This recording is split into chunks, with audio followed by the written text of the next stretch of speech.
नमस्कार. साखरपुडा, एंगेजमेंट किंवा रिंग सेरेमनी याच्यासाठी काय काय साहित्य लागतं ते मी तुम्हाला ह्या व्हिडिओमध्ये सांगणार आहे.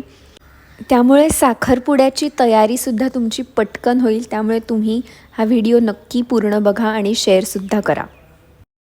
आधी आपण बघूया की वधूकडून म्हणजेच मुलीकडून काय काय साहित्य लागतं. 6 पाट, पाटावर घालायला रेशमी किंवा भरजरी आसन, समई, निरांजन, घंटा, 2 पळी आणि भांडी, 2 ताम्हणे, 2 तांब्याचे तांबे, तबक, ताटं, उपरणं, टोपी, गंध म्हणजेच अष्टगंध किंवा गंधगोळी, अक्षता, हळद, पिंजर, गुलाल, रांगोळी, फुलं, दुर्वा, गुळखोबरं, उदबत्त्या.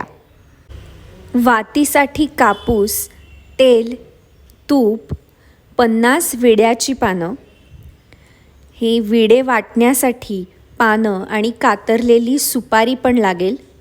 शिवाय 20 अखंड सुपाऱ्या, 5 नारळ, आंब्याचे डहाळे, अर्धा किलो तांदूळ, वाटीभर साखर, सुटे पैसे म्हणजेच नाणी आणि पूजेसाठी फळं.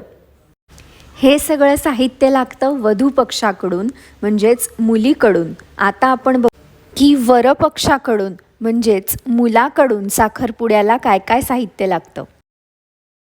ओटीचं सामान म्हणजेच नारळ, तांदूळ आणि हळद कुंकू.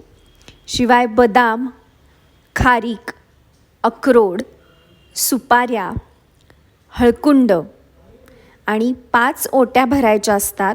त्याच्यामुळे प्रत्येक ओटीसाठी 5 प्रकारची फळं, तांदूळ किंवा गहू, साडी चोळी, साखरपुड्यासाठी अंगठ्या, पेढ्यांचा पुडा, विड्याची पानं, सुपारी, साक्षी विडे वाटण्यासाठी.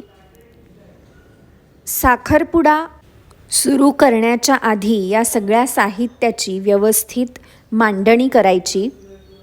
शिवाय वधू आणि वरपित्याने विधींना बसण्याआधी पोशाख करून डोक्यावर टोपी आणि उपरणं अशी तयारी करावी. तर अशा प्रकारे साखरपुडा या विधीची तयारी करायची असते. याशिवाय याच चॅनलवर साखरपुड्याचा अर्थ काय, त्याला साखरपुडा असं का म्हणतात, तो कधी करतात, कुठे करतात, ही सुद्धा माहिती नक्की ऐका. ही माहिती शेअर करा. शिवाय हे चॅनल सबस्क्राईबसुद्धा करा. धन्यवाद.